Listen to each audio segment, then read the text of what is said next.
This is to remind you of what all is happening throughout the rest of this month. This April is for the birds month, and we are going to have 3 speakers tonight, and next Thursday we'll have 3 more speakers. Tonight we're going to talk history more, and next week we're going to talk success stories about the osprey and the piping plovers and the bobolinks. And then on the 3rd night, we will have Barry Van Dusen here, the artist who did most of the paintings on the east wall. And then he'll be the whole evening, an hour on that. And then on the last Thursday, Pamela Lowell will be, who did the paintings on the west wall, will be talking about her book of My Summer with Osprey.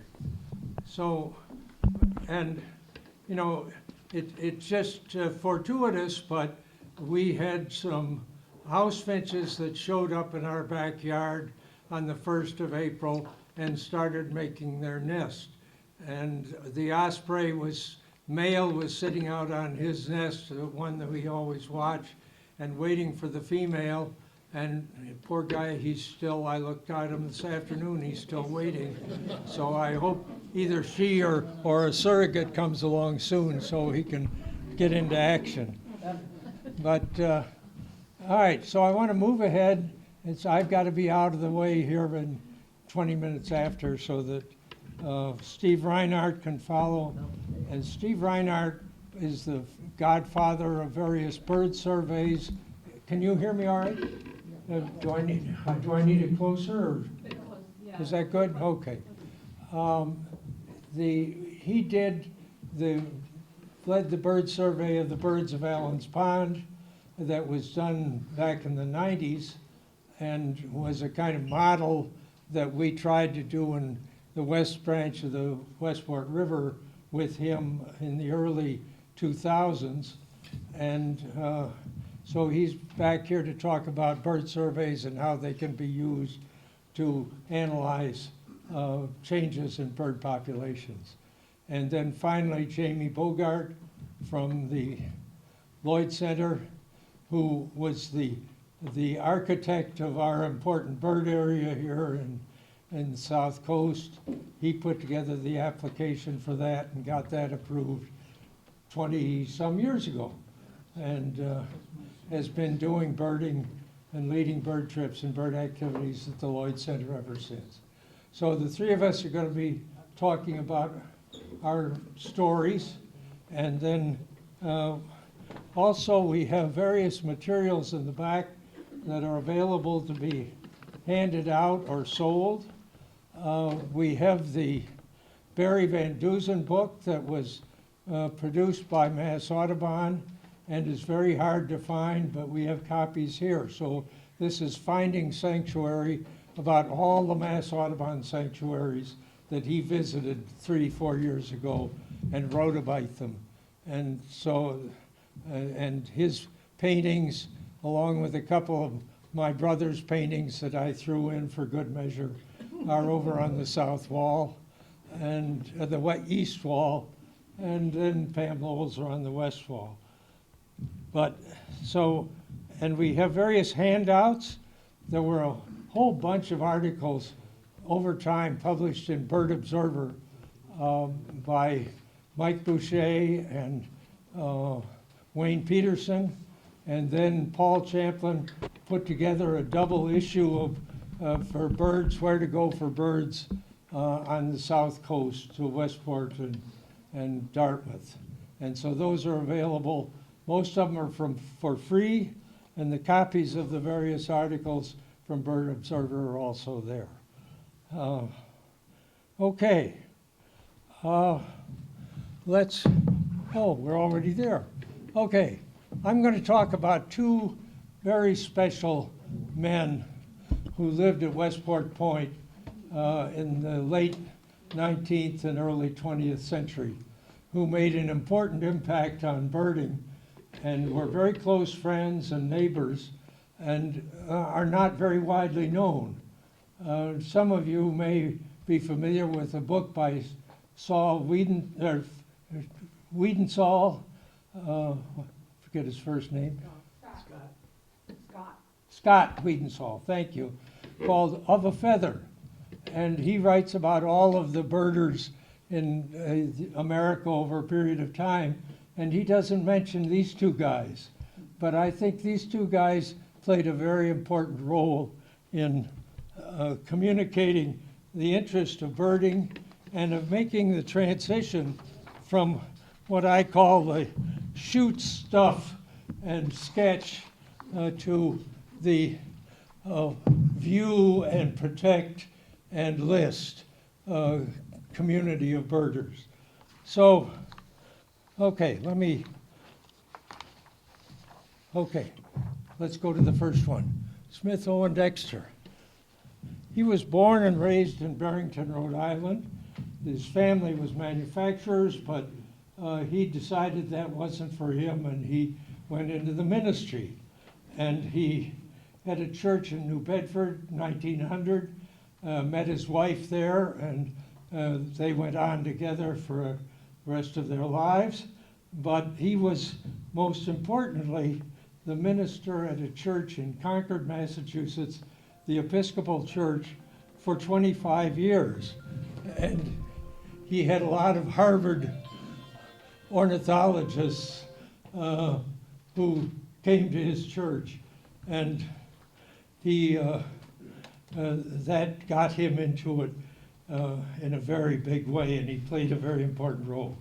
He was a seasonal resident here in Westport Point from 1910 to 1938 at a cottage that's called Island View Cottage. That was before Route 88 was put in, and you used to be able to see the islands in the East Branch from that cottage. You can't anymore, but it's still a very pretty cottage, and I'll show you where it is when we get to the end of the show.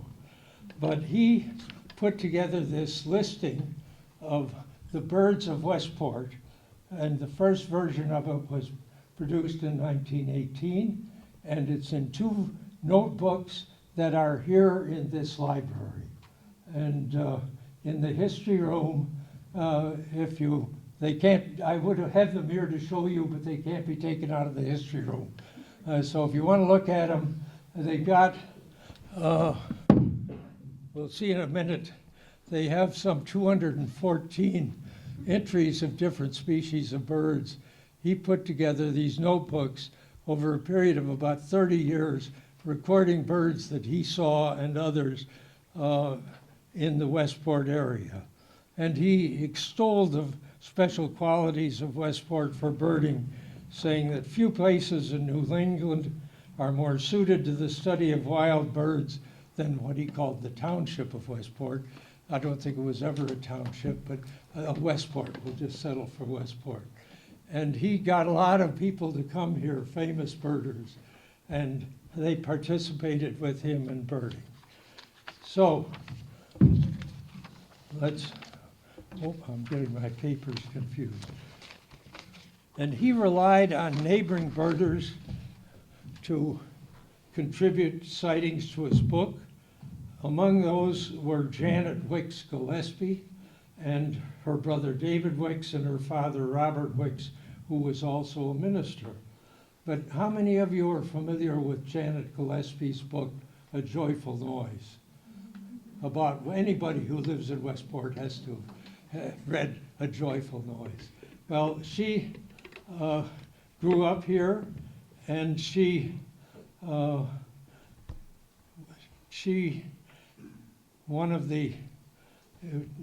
got into one of the notebooks in the history room, and we'll tell you that story in just a minute.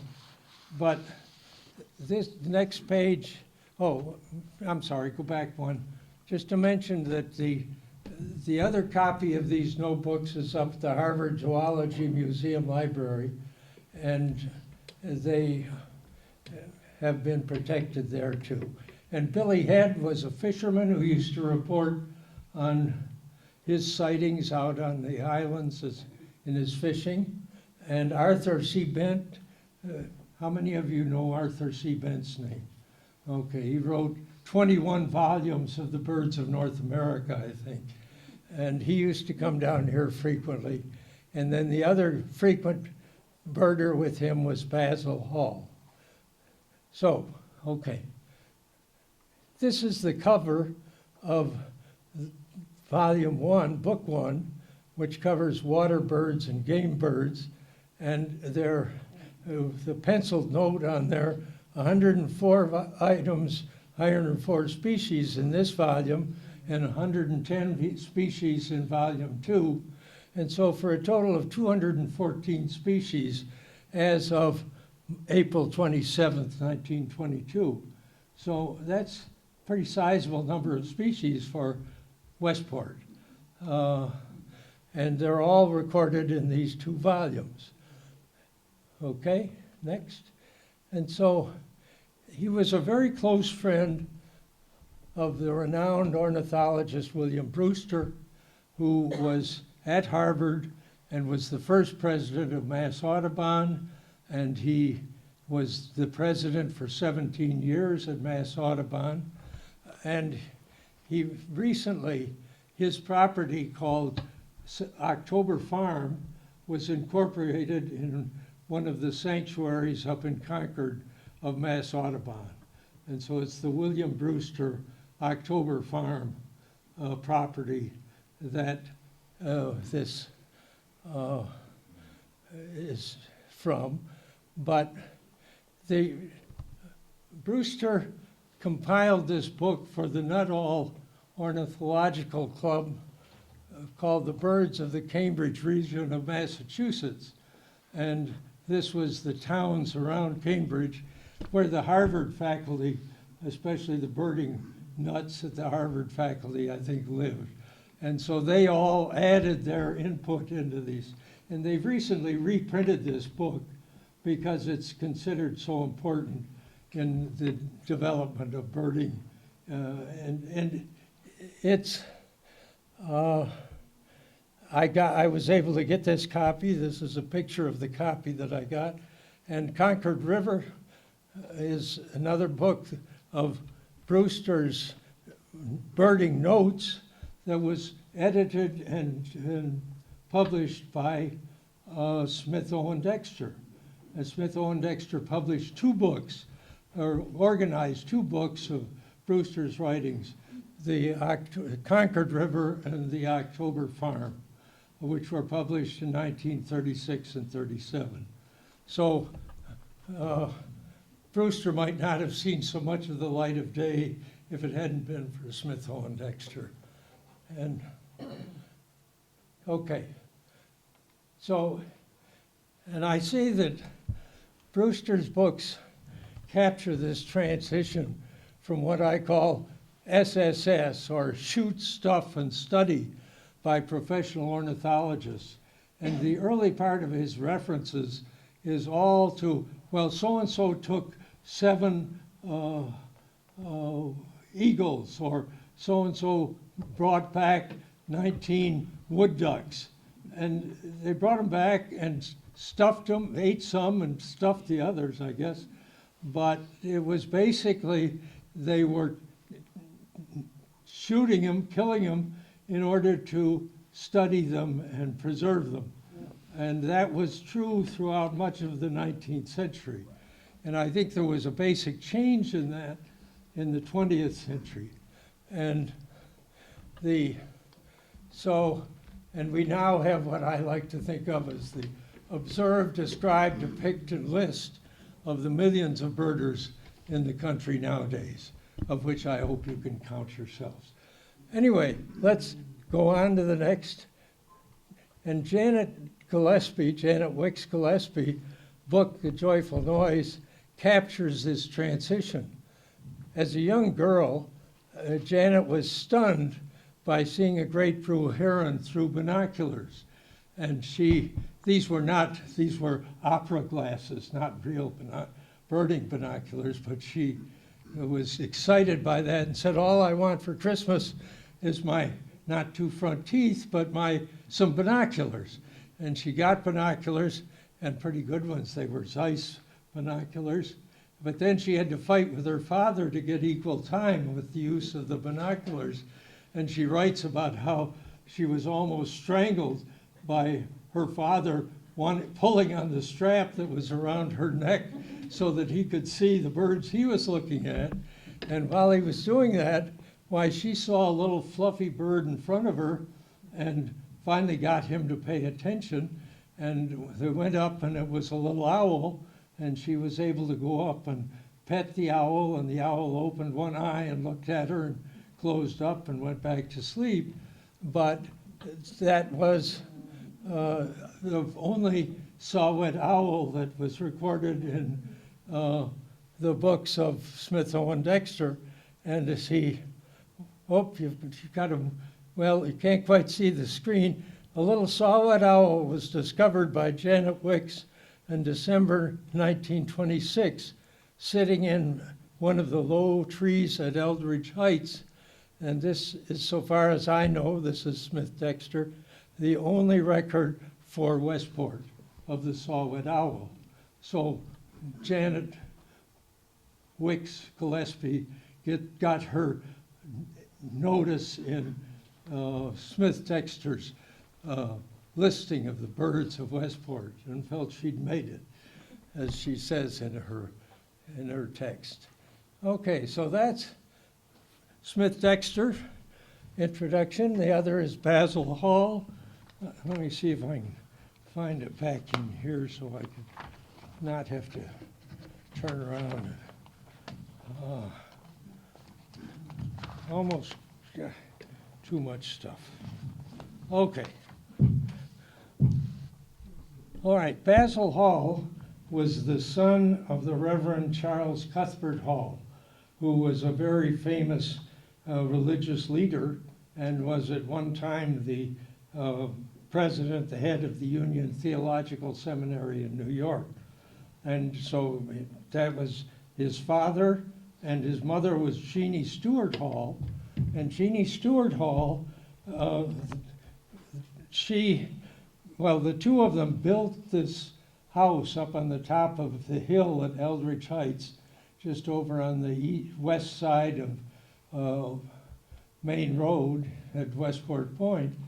And they built it in 1889, and little Basil was born in 1888, and so he started spending his summers in this house up on top of Eldridge Heights called Sinton from that time on.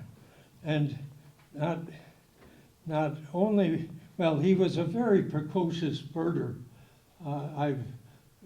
Some of his descendants, about grandchildren or great-grandchildren, have provided us with his bird books, his bird record books, and so I've got little excerpts from that. But he was writing very detailed notes on all the birds he saw from the age of 15. And he birded part-time in Central Park and part-time up here on the Westport Point and all around Westport. So he really was, learned his birding in those two places. But also, his mother was a very devoted botanist, and there are two notebooks in the library that she compiled of the flora of Westport that go along with the birds of Westport. And I don't know how many, I haven't studied those as much as I did the birds, but they're in there, kept in the history room. And if anybody's interested in the plants of Westport, why, you should go look at Jeannie Stewart Hall's collection. Anyway, he studied for the ministry, Basil Hall did, and he led two churches in the Bronx and Brooklyn. And as part of his ministry, there we are, you're right with me, thank you. He led Boy Scout troops. And he obviously got the Boy Scouts very interested in birding. And he had 9 boys in this Boy Scout troop in the Bronx who, in 1924, formed what was created as the Bronx County Bird Club. With 9 members, it started out. A couple of years later, they added another member. This guy showed up in town from Western New York, and he seemed to be a very good birder, and his name was Roger Torrey Peterson. And so from that time on, they had a group of 10 that was the Bronx County Boys Bird Club. And in 1936, Peterson produced his first bird guide, and Roger Hickey produced a guide to bird watching in 1943, went on to be a professor of environment in Wisconsin and a leader of various things in this world. And this is the cover of his book, The Guide to Bird Watching. And then Roger Torrey Peterson, we all know. And so the next picture is in the 1970s. This is Roger Torrey Peterson, his wife, Basil Hall and his wife, and Joe Hickey and his wife, all coming to visit Basil and Lorraine Hall in Rhode Island in the last year before he passed away. So it's this kind of link between this Bronx County Bird Club and Basil Hall from the 1920s that was still flourishing in the 1970s. And I see Smith Owen Dexter and Basil Hall as helping to build the bridges between the older generation of the Shoot Stuff and Study group to the newer generation of bird observers and artists to observe, describe, and depict. And the newer generation turned birding into a widespread popular hobby. And so it was Basil Hall who engaged what I would describe as his 10 disciples from the Bronx, who spread the gospel of birding to the multitudes around the world. And there's the map that they have of the Bronx County Bird Club. And then just go on to the next slide. And this is where Basil Hall lived in Sinton at this house on the left, which is located where that yellow oval is. And Smith Owen Dexter and Island View Cottage down on Main Road. These are pictures taken in the last 2 weeks, so they're up to date. These houses are still there, and the Dexters, well, the Halls keep talking about going down into the village, so they frequently walk back and forth, and they communicated and did various things together. So I think they were very important to the expansion of birding in the country, in the world, and it all had an important linkage right here at Westport Point. That's the end of my story. I'm ready to turn the mic over to Steve unless if there are questions, anything urgent you want to raise, or we can save it. Yes, There Bjorn. were some interesting bird facts that you discovered by doing this research. Yeah, that there are a number of birds that were very important for them that just aren't around anymore, and vice versa. And I think the one that struck me the most was the purple finch. They had lots of purple finches here back in the early 2000s, and now we have house finches, but see very few purple finches. That's just one example. Betty and I did an analysis comparing Smith Dexter's records to the modern records some time back, but we leave that to the rest of you to follow up and track that down. You can get his old records and you can have your new records and take it from there. Gina? I think it would be interesting to parallel the change from the shoot stuff, your first group and your second group to overlay it with the development of the camera and how,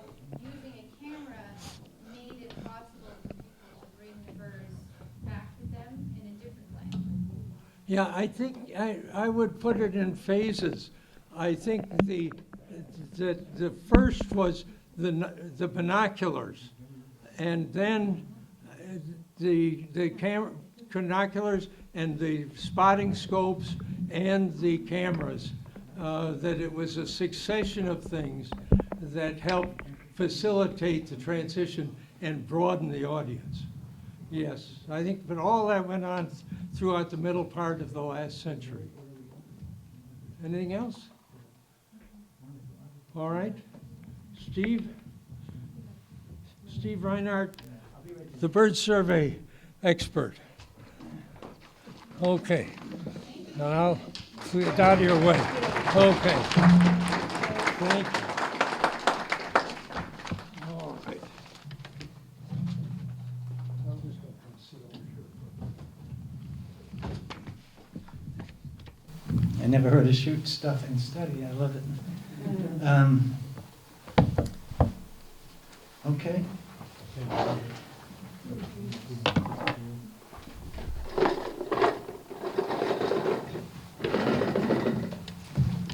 I got some bird bling with me.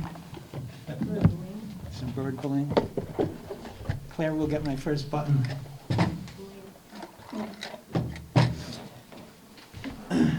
Okay, so my talk, that's the wrong talk. Why did you do this particular talk that's the wrong one? That's interesting. I could do that talk. It's Well, also a that's 20-minute okay, but talk. what year did you do that? I did it February 4th at the Audubon Society Avian Research Symposium at Salve Regina.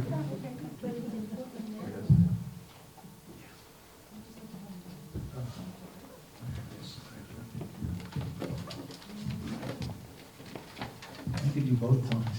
I'll come back and do the other one.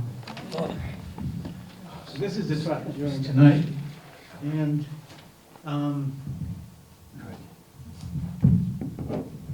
you'll see. So there's a stack of these books back here, which I'll be signing after. I think they're charging for them, but I'm not in charge of that. The price right now on I see in the back is $10, but I mean they're worth at least half that. So That was my marching orders, to charge 10. Yeah,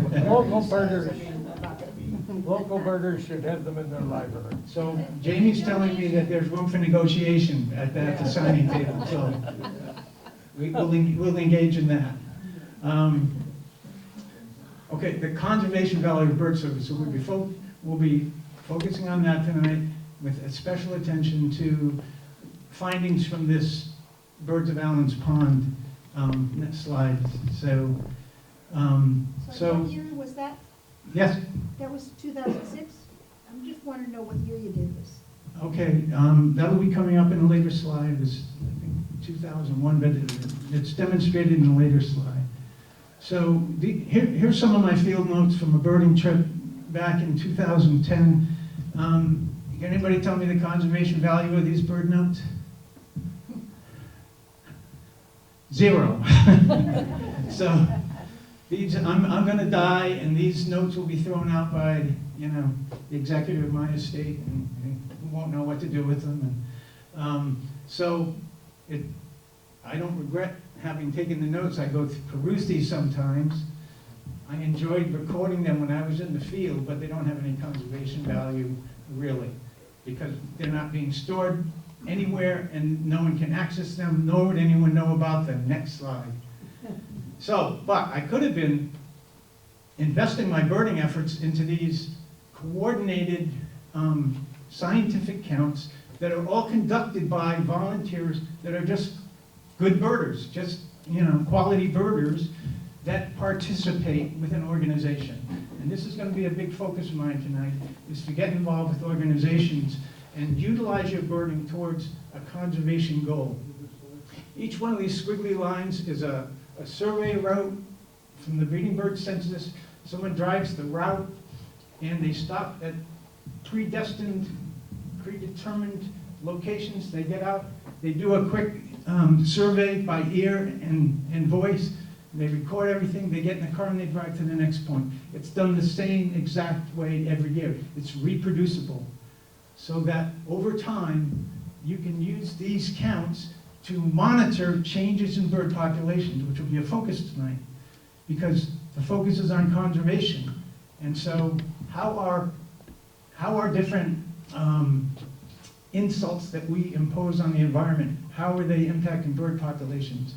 And it's by quantifying these numbers of birds as these changes take place and recording those numbers that we capture in the field so that they can be later analyzed. And we'll look at some analyses done in our local site, Allen's Pond. Audubon bird count. How many have participated in a Christmas bird count here? Anyone? Yeah, a lot of. How about breeding bird survey? Anyone? No. So, interesting ways. Next slide, please, Matt. Go ahead. So, things have changed a lot since shoot stuff and study. Since 1975, 1970 or so, advances in bird monitoring techniques, I mean, the scientific community, the ornithological community, really made a separate science out of monitoring bird populations. And so for every conceivable situation in the field, there are techniques to quantify whatever aspect of the birds are being studied, whether it be habitat use, or whether it just be density of birds, the numbers occupying that area, or behaviors. And so each technique has a set protocol, very distinct methods that are followed by anyone participating in it. And also there's a target database. The data collected will end up in a database where it can be analyzed. And that's where the value to conservation comes in, is by that analysis. Populations diminishing, are they rising? Next slide, please.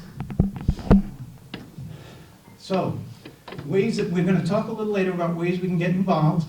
And Claire here just shared a very interesting observation with me.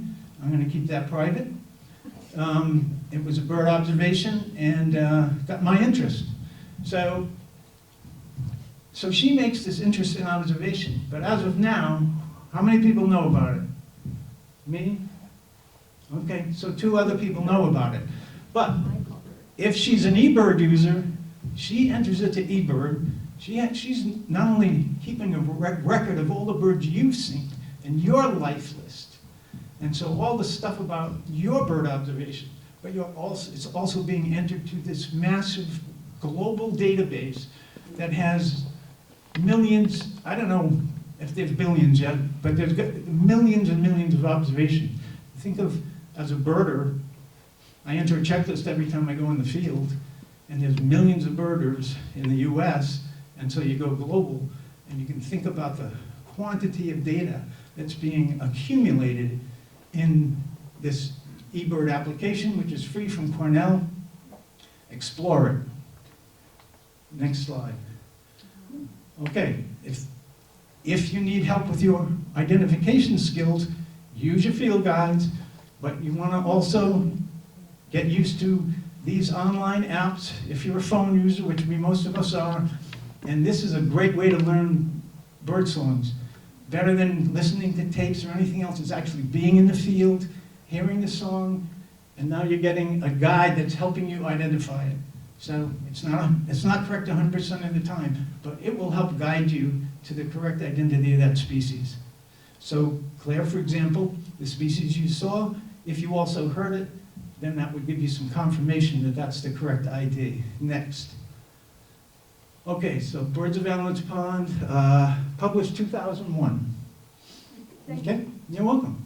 And so down the bottom here, it's telling us that the report covers the first 5 years of bird census, 1985 to 1990. Alan Henkin, the first director of the Lloyd Center of Environmental Studies, as it was known then, hired me. I was one of his early hires. I had another job when my wife saw a little clipping in the paper about the Lloyd Center and had Alan Hankins' name, and she clipped it out, and 5 years later, I pulled it out and I called Alan, and then we got together and I started doing my part-time work with the Lloyd Center. And the first thing I did was map the wetland, and the second thing I did was start this bird census program. Next slide. So there's so much to cover in the book. And today I'm just going to highlight 5 species. And it's an estuarine census, so naturally they're all estuarine birds. But I've picked 5 special ones. The 4 on the left are all obligate salt marsh nesting species, meaning they're specialists, they nest nowhere else. If the salt marshes go, these species go on. The black duck doesn't nest exclusively in salt marshes, though it does nest in salt marshes. But it relies more on our estuaries during the winter, at least now. At least now it does. Next slide, Matt. So I'm going to rely in exploring those 5 species. If you want to look back, I'm going to look back in time a little bit, and I'm going to rely on, again, these are post-shoot stuff and study. This is 1925 by Edward Howe Forbush. So he's covering history of Massachusetts birds prior to that publication date. And this is White and Peterson. I saw a copy of this on the back table. And our artist here, who's this artist? Dan Newsom. So I've always loved that cover, and I'm just thrilled to see more of his Let me art. add, Forbush inspired the Bucks County Bird Club guys.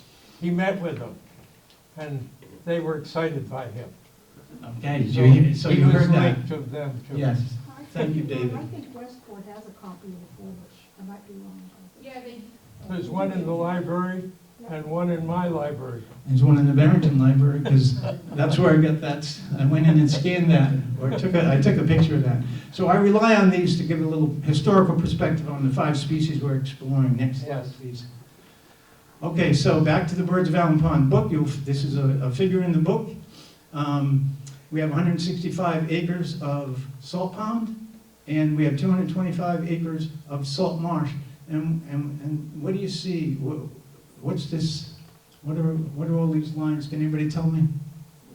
Ruggles. Who said mosquito ditches? Oh, really? Those are mosquito ditches.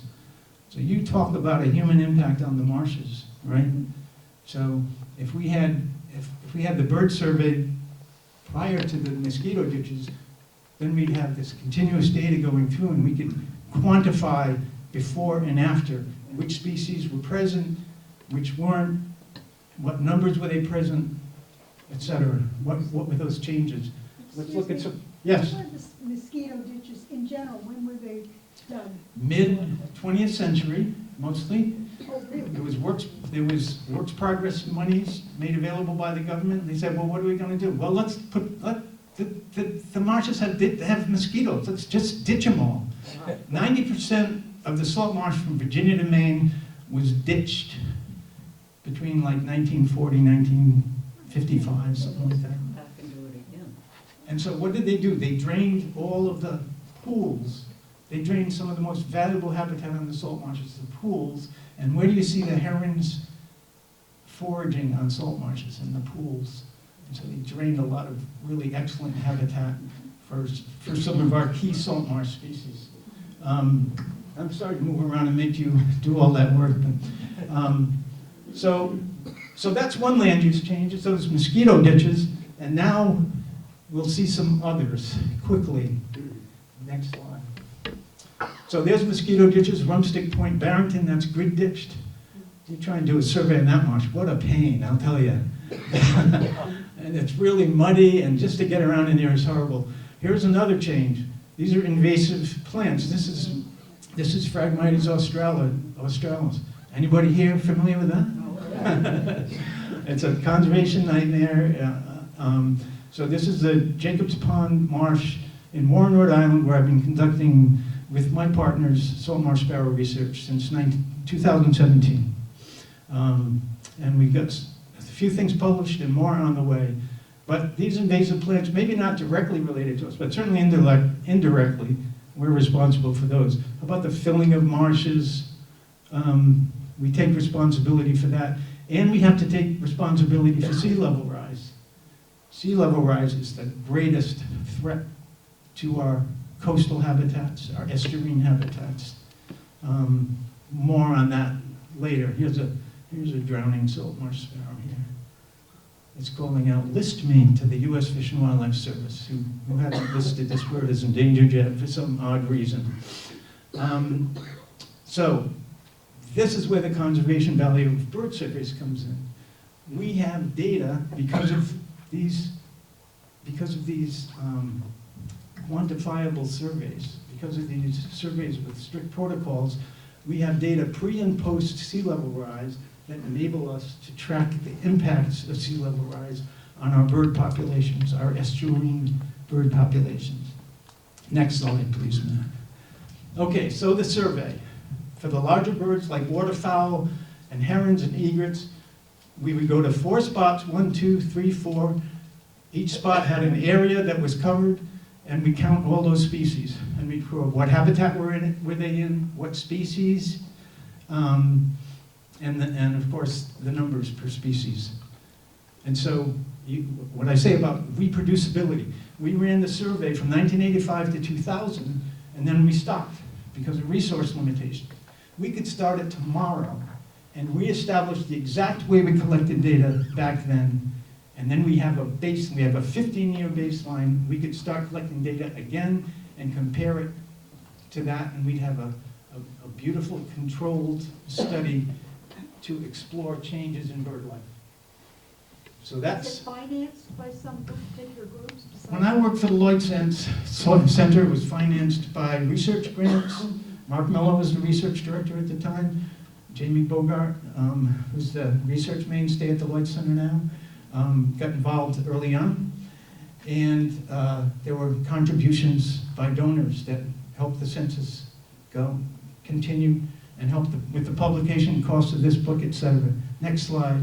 So for the smaller species, we walk these 500-meter transects, and every bird within 30 meters to the right and left was recorded. We could establish these transects tomorrow in the exact same locations, and we could start to collect data in the exact same way, and we could find out if there's been a change in the numbers of salt marsh sparrows, seaside sparrows, least sandpipers, or clapper rails. Next slide. Okay, so our first of our 5 species is a clapper rail. So my research, looking at Forbush and White and Peterson, this was never an abundant bird in the Northeast. But in our 15 years of running this survey, we documented the extermination of the species from Allen's Pond. We had, for the first 5 years, we had 2 or more pairs of clapper rails in each of those years. We had families of birds running around. Then after the first 5 years, 1990, for the next 10 years, one sighting of the clapper rail. Same thing was happening in my hometown of Barrington. Clapper rails were present in the early 80s, and I don't see them anymore there. And these are on formal censuses, as well as birding. Next slide, please, is the willet. Opposite story here. The willet was absent, okay? It says here, White and Peterson, by the early 20th century, there were no nesting pairs between Nova Scotia and New Jersey. And then, just as we discovered, between 77 and 81, 2 pairs nested at Plum Island. Well, during that same period, during the first 5 years of our census at Allen's Pond, this bird just shows up. All of a sudden, we've got willets flying around and driving me crazy because they just don't shut up. And some of you that spend time on salt marshes might relate to that. But they will let you know that they're there. And if you're near their nest, they will just circle around you and drive you bananas. And you can see this is a summer resident, a nesting resident. They nest only on salt marshes. So if the salt marshes go, so goes the willet. So that's a good story about the willet.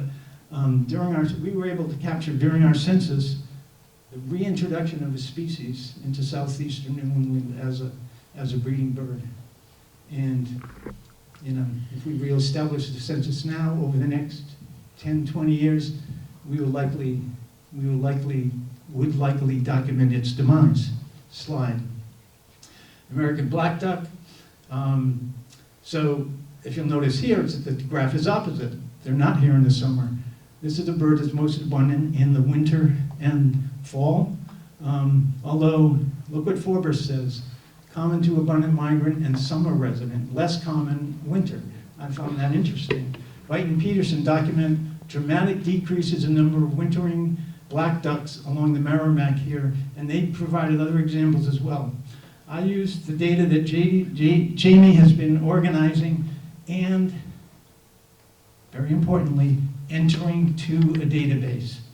So that's being a proper curator or manager of the data that's being collected. It's one thing to collect data, like you can put in your notebook, but if it doesn't get into a database, so Jamie has put it in a database, and he's got a report written, and he updates the report as time goes on, and so that data is there, and if someone decides to incorporate that into a meta study, then it will be in a good format to do that. So next slide will show how I've used Jamie's data, and I've supplemented it with our study, the first 5 years here. 318 was the mean number of black ducks per count in the winter. In Jamie's waterfowl report from 88 to 2013, 175 per winter count. And then I took, Jamie, after each survey, sends us the results. I took the last 8 most recent, and down here, I see 145 black ducks per winter count. So these diminishing numbers of black ducks are paralleling what was reported by Veit and Peterson in earlier decades. And so this is not a good sign, but at least there's still some black ducks left. Next slide, please. Okay, so we end up with 2 sparrows. And these are really special birds. The seaside sparrows at the northern limit of its range up here. Allen's Pond is the largest population of seaside sparrows in all of New England. And I'm not sure how far south I could say that. Probably wouldn't extend that into New Jersey because of the huge marshes they have there. We have a thriving population at Allen's Pond. And you can see it's a summer resident, a breeding resident. Next slide. And you see here, this is 100 Acre Cove in Barrington, my hometown. And 33, it held the largest population in the state back in 1982, and in a survey in 2022, 0. Very varying results throughout the rest of our surveys along those 4 decades. Some showing increases in birds, and some showing where there were low numbers, now there's no birds. But the bird does not have a strong foothold in southeastern New England, but it's at the northern limit of its range. We can all be proud of our population at Allen's Pond. And if you get a chance to walk that marsh, it's a wonderful thing to hear that song and know that bird is thriving.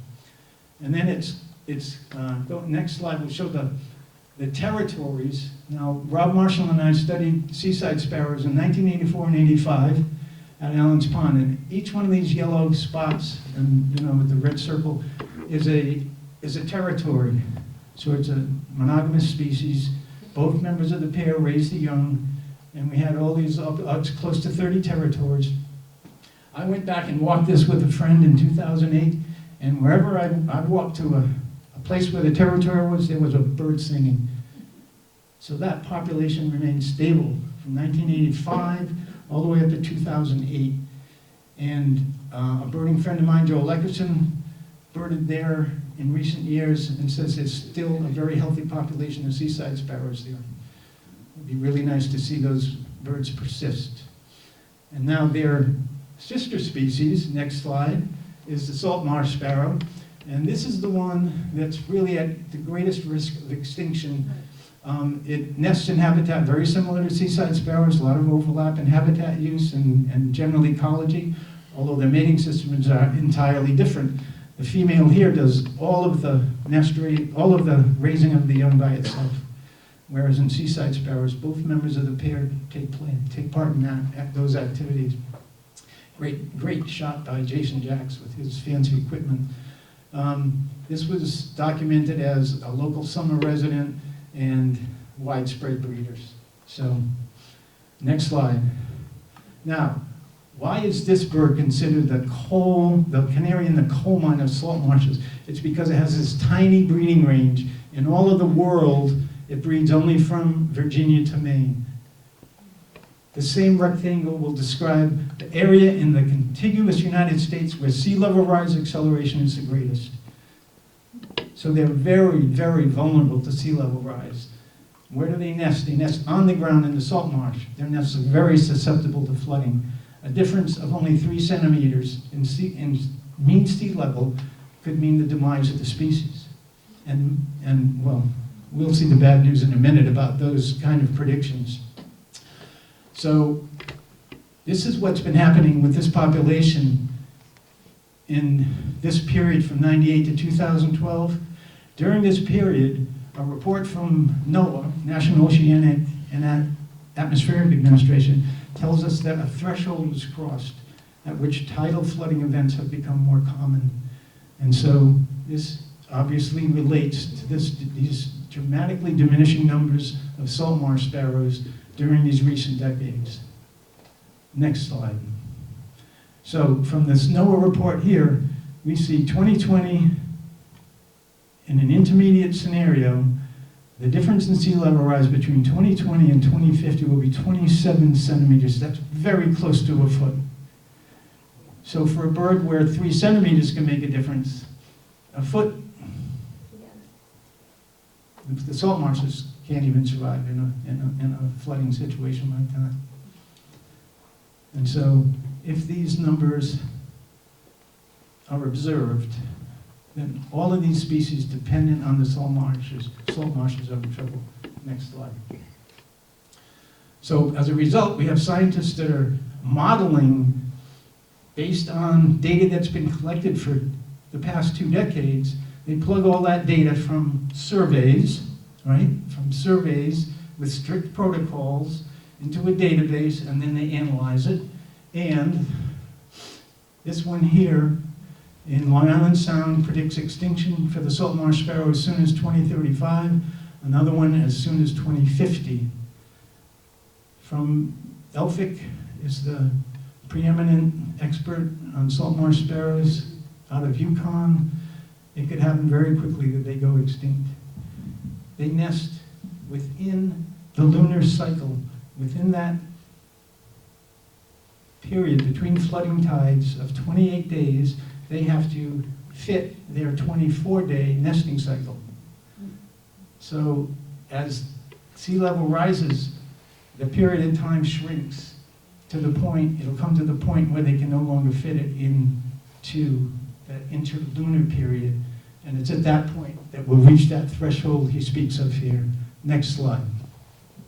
So back to eBird. How many of you are using eBird in here?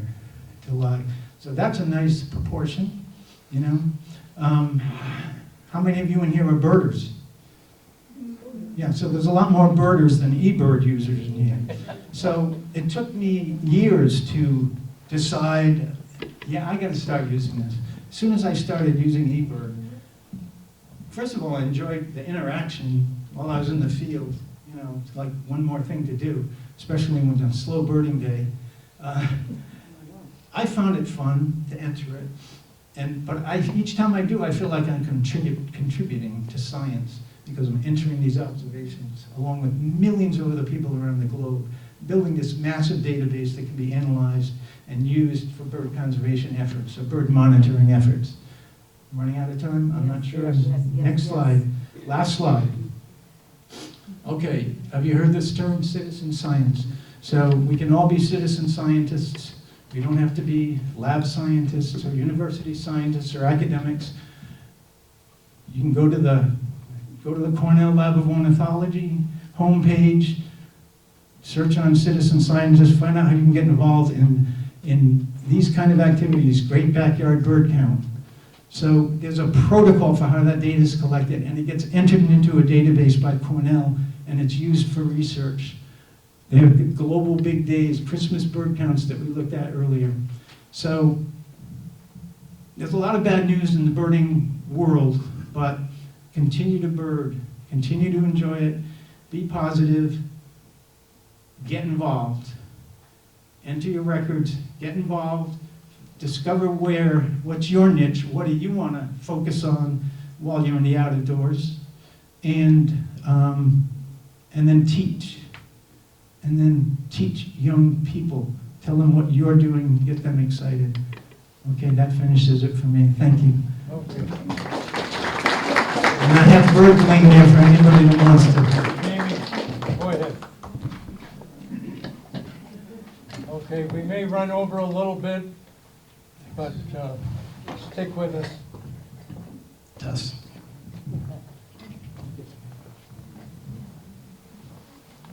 All right.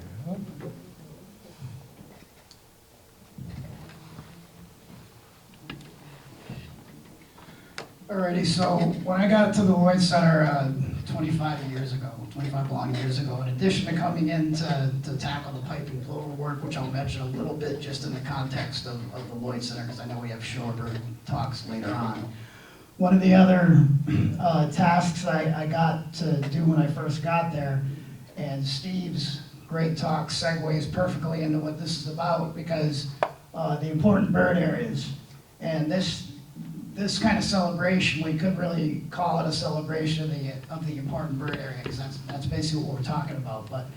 But basically the task with putting together work like that and other surveys, somewhat of a clerical task of lots of work done before me through the years into a document that identifies this. So I'll talk about that, and I'll mention a little bit of some Lloyd Center work. I have a data packet that some of you might have grabbed that at this time I might refer to that you can take home, that also talks about some Lloyd Center projects that are going on. So next. So the important bird area, basic background, there's partners, BirdLife International, National Audubon Society, American Bird Conservancy, and Mass Audubon. It started in 2000, and I think Allen's Pond, I think I was actually the first one to nominate anything in this program. I might have been. But Allen's Pond was one of the first. And the big thing about it is, so every area here has there's a park, there's a boundary, there's this. But this area is based on bird populations. That's the boundary, not, Horseneck State Park, Allen's Pond Sanctuary. And so that's the basis of this. And highlighted in red there, an important bird area defined, area provides essential habitat for greater than or equal to one species of breeding or non-breeding birds. And there's various categories that I'll highlight on that. And how is this, since it's not a sanctuary, how is it, how do we manage it? Basically, all the work that's going, conservation, sanctuary boundaries, that's how we're protecting the birds in this kind of abstract area that's created by the birds, and it's not a political boundary. So, Mass Audubon, DCR, Lloyd Center Property Trust, Westport Watershed Coalition, Mass Wildlife, these are all involved in the area. Next. So the criteria,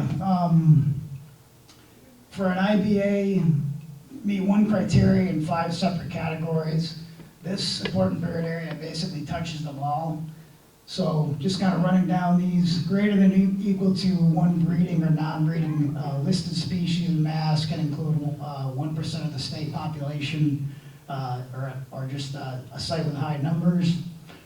Significant breeding or non-breeding densities of species of other concern, partners and flooded species, and numbers there are greater than or equal to 25 pairs, so on and so forth, can include complements of species. Just high concentrations of any species based on a short time frame qualifies. Species assemblage is a unique area. Obviously, Allen's Pond, you heard all about how unique and diverse that place is. And sites with long-term research. We have Westport River, we have a waterfowl survey, we've got the ospreys, of course, the pike and plover protection, Allen's Pond and Horseneck, so all of these meet that category. So next slide. So this is the map as it exists on Mass Audubon now. It's a pretty kind of old school topographic map, but this kind of outlines the area we're talking about here. So here in Westport River, you can see Allen's Pond all the way over to the east. Slocum's Little Rivers, and over to the, oh, yeah, jeez. Music? Thank you. Thank you. Perfect. So, ponds there, but this map actually goes a little further west into Rhode Island. That's not existed on this map, and so next slide.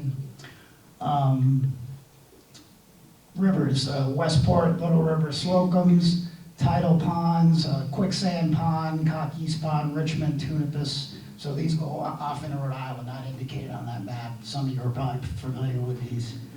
And then the barrier beaches, Horace Neck, obviously Allen's Pond, Little Beach, Barney's Joy, Demarest Lloyd, Gooseberry, and so forth. And I highlight Allen's Pond also, grassland agriculture, because I think it's worth mentioning, not only because I'm kind of just not in the loop of what's gone on there, but there's been a lot of work at Allen's Pond, you know, bobolinks or whatever. I'm not getting up on all of it, but that would go into this important bird area designation, so thank you.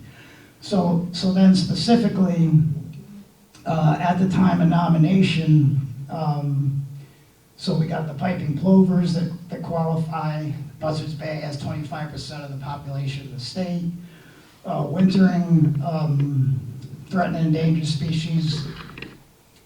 Actually, I include breeding pairs, northern harriers. There's been, I was just talking to Steve, would mention there was like 17 giant roosts somewhere here in the region, but there's also been breeding pairs, and that number could have changed, the number in the area since that time, but in 1998. So that qualifies. Bird concentration, winter waterfowl. I'm assuming that the codes of the bird names some are familiar with, but just in the Westport River, you got the black duck, bufflehead, red-breasted merganser, ruddy ducks. I don't have the exact numbers, but high numbers of those species. Of course, the osprey population that's managed by Mass Audubon falls into it. Summer and fall migrants, anyone that's been to an estuary, like in late summer and sees all the great egrets in the trees, that's part of it. And obviously the tree swallows and gooseberry, I mean, just talk about a cloud of birds in the thousands. That's part of what makes it this. And then I mentioned, kind of just summarizes what Steve was talking about, Allen's Pond. You've got, here I put sanderlings and dowitchers as shorebirds in general, but those I think are on the partner and flight list. But you got the wintering black ducks, and then the species that Steve talked about, the seaside salt marsh sparrows. And so, I think that one.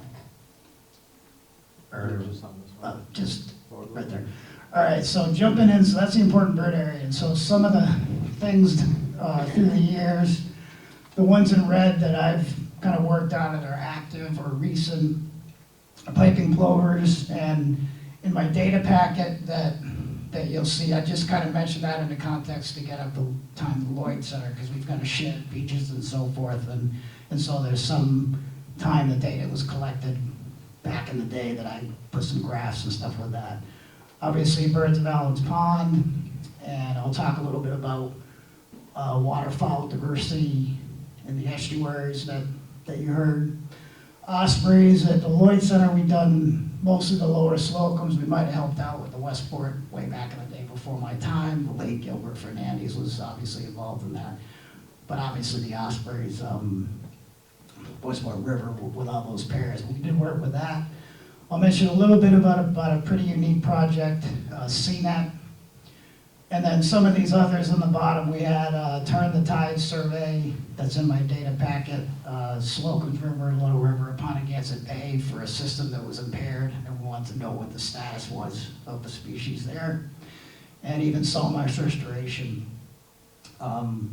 surveys in salt marshes that included, I think we had some salt marsh sparrows in those, but just kind of, it was a study before and after culvert restoration, which you could do a whole, talk in some of these things, but we had Phragmites and stuff like that. So this is just a listing of those. And of course, Cornell Feeder Watch, a lot of people do that in their backyard, but I've, made some graphs and kind of made a study of that at the Lloyd Center. So, just gonna talk a little and show a couple pictures. So, for the piping plovers, historically, we managed an important conservation thing. The piping plovers are Allen's Pond to 2004 and Horseneck to 2017, which I'll mention more on Horseneck because that's where I spent most of my plover life. Horseneck Beach, you know, you're managing just like we're talking about salt marshes getting impaired, recreation. We basically steamrolled the habitat of shorebirds, which is why we had to do this.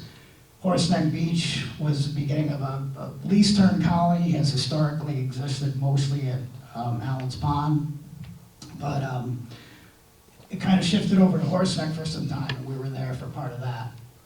And I have to mention use of predator exclusions around nests because I think I might be one of the only ones left that actually doesn't run away from these things in the region. I mean, there's certain beaches that don't use them anymore, but I'll talk a little more about that so you can switch. So very simply,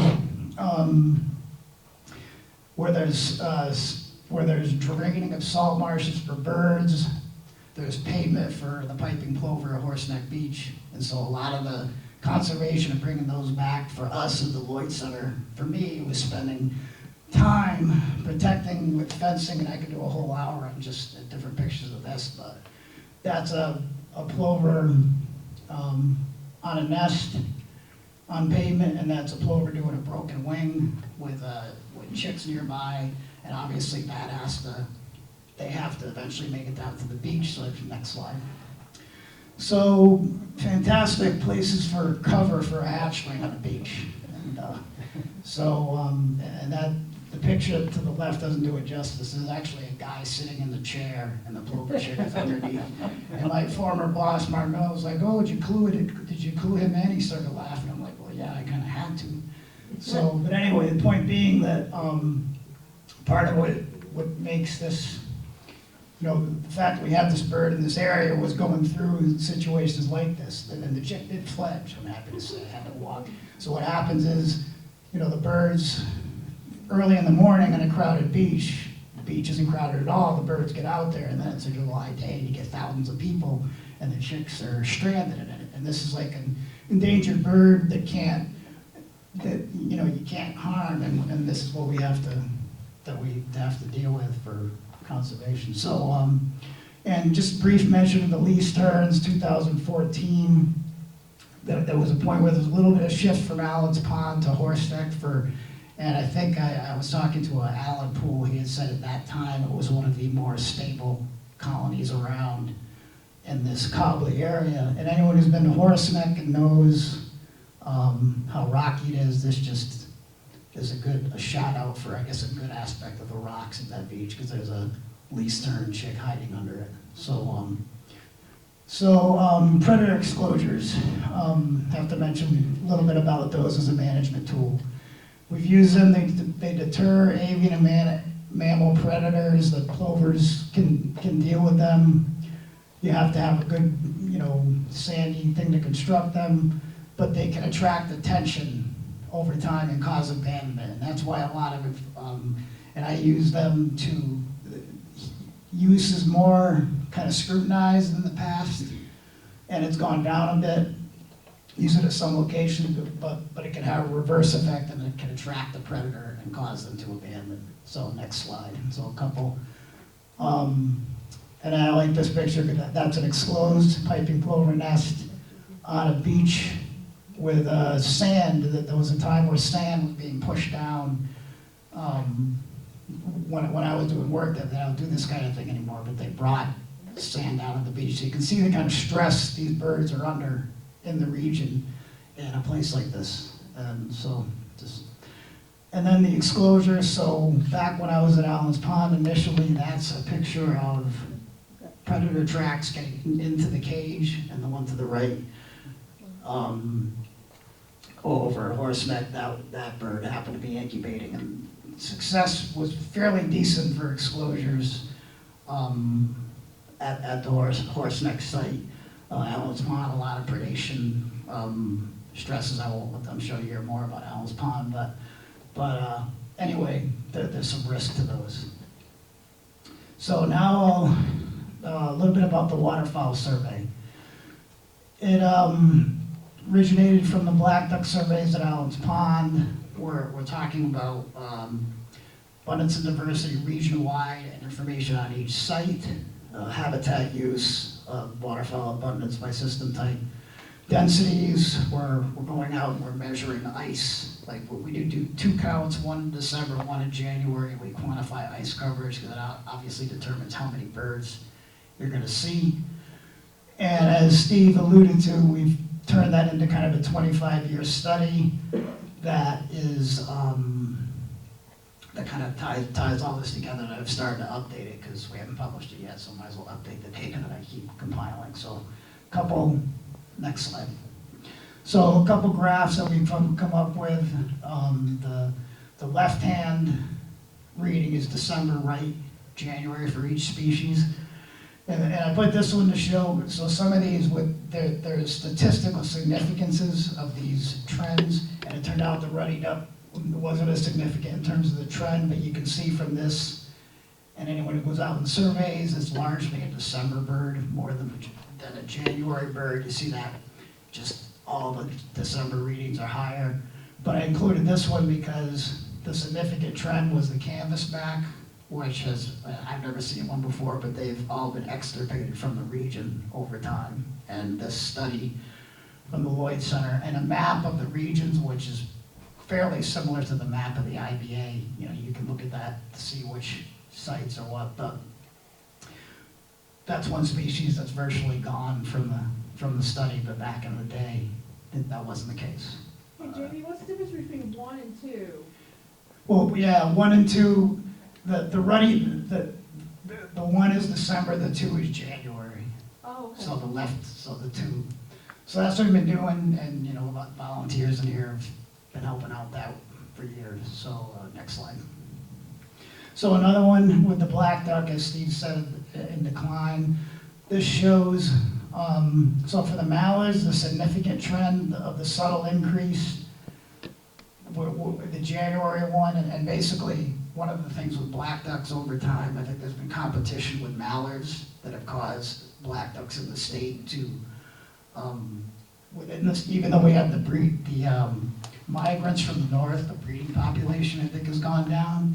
And both of these trends from the 25-year survey were significant. So some of the work we've done has shown the decline in black ducks. And again, I always say that they're here from, you know, we get tons of them from the boreal regions, but maybe this means that maybe this is because of the decline in the state that this number's gone down, but that's a pretty significant drop in both months. Next. And another one for you. Bufflehead and red-breasted merganser. So bufflehead is by far the common diver that we see in a lot of systems, and it was the most common in the study. The trends weren't anything significant, but they were for the red-breasted merganser, which has declined over time for whatever reason over the years. So that's a snapshot of some of the data that we have, and there's some more in the data packet for the waterfowl. Next. So final one I'll talk about, it's kind of a unique one, and it's kind of fallen, by the way, we had a lot of volunteers and, you know, funding went, it kind of just, and it also transferred to like the federal Fish and Wildlife Service is in charge of it, but it's searching for beach birds that have washed up, but which is also a good index of not only certain species that you don't get to see otherwise, but kind of impacts to other, you know, impacts that might be happening. And we've had people that have spent a lot of time on doing CNET surveys. Some volunteers have spent considerable time. So partnership, 2002 with Tufts, we were actually the first one of this kind. The survey goes the entire stretch of the Atlantic coast at this time, and it started at the Lloyd Center, like in the Buzzards Bay and these beaches, which is pretty cool. So, similar survey out in the Pacific coast, so this was designed to mimic that. And the uses, like if there's algal blooms, that kind of thing, you know, oil spills, this kind of became kind of a nightmare actually with anyone who was around for this project, but because we couldn't even go to the beach to survey because of the oil being cleaned up.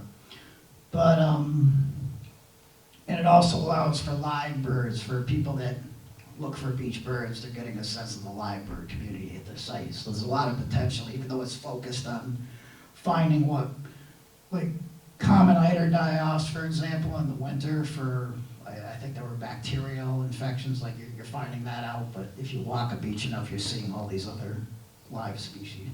So, lots of pictures of these, but I chose this one because, how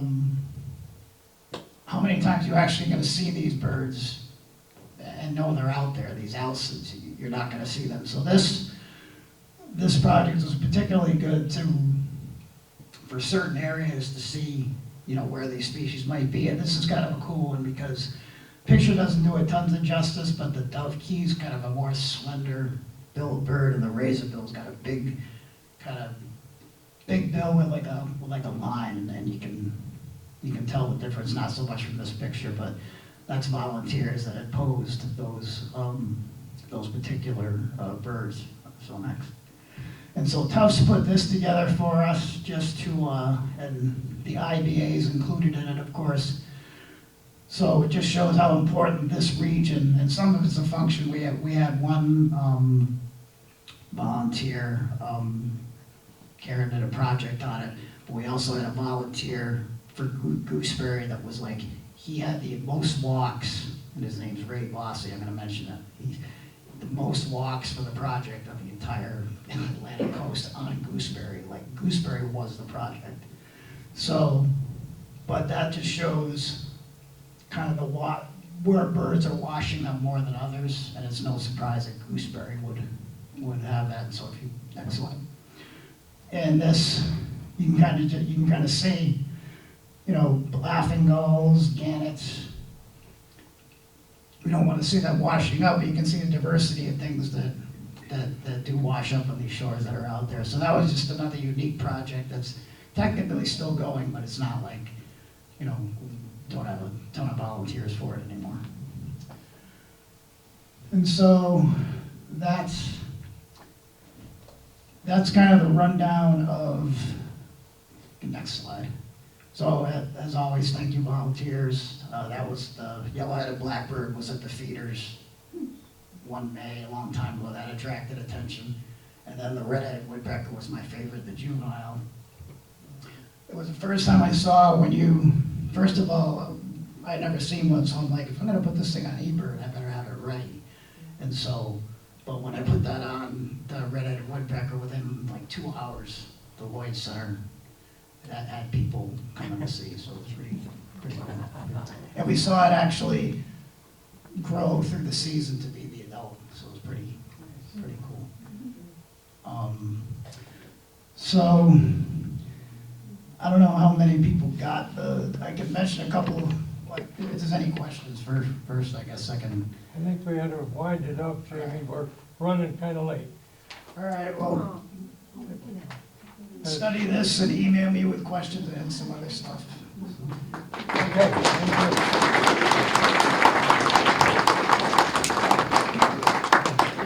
you. Okay, well, there's 3 more to come. Next 3 Thursdays, 3 success stories next Thursday.